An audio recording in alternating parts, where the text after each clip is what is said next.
अस्सलाम वालेकुम friends, welcome to Stat Forge. आज हम एक इम्पोर्टेंट मैथमेटिकल कॉन्सेप्ट डिस्कस करेंगे जो एनालिसिस और मॉडलिंग दोनों में इस्तेमाल होता है, यानी step function. So let's dive in it.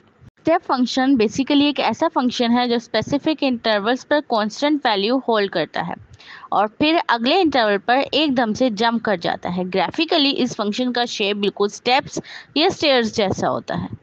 Mathematically step function को पीस वाइज डिफाइन किया जाता है।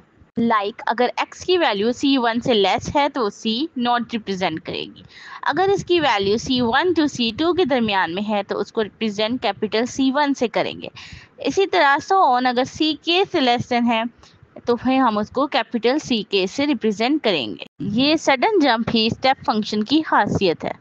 इन ग्राफिकल रिप्रेजेंटेशन में आप देख सकते हैं कि हॉरिजॉन्टल लाइंस जो एक कांस्टेंट लेवल को रिप्रेजेंट कर रही हैं, उनके दरमियान सडन जंप्स हैं। यही पैटर्न एनालिसिस को इजी और स्ट्रक्चर्स बनाते हैं। स्टेप फंक्शन सिर्फ थ्योरी तक लिमिटेड नहीं है, ये रियल वर्ल्ड डिसीजन मेकिंग में भी बहुत यूजफुल होते हैं। फॉर एग्जांपल, टेलीकॉम कंपनीज अपने mobile data packages slab wise define करती हैं। पहले स्लैब में एक फिक्स कॉस्ट पर, फिर अगले स्लैब में एक न्यू फिक्स कॉस्ट। इस तरह का स्ट्रक्चर बिल्कुल एक स्टेप फंक्शन के जरिए मॉडल होता है।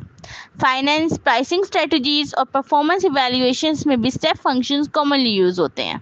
स्टेप फंक्शंस एक स्ट्रक्चर और प्रैक्टिकल अप्रोच प्रोवाइड करते हैं जहां वैल्यूज सडन लेवल्स में चेंज होती हैं।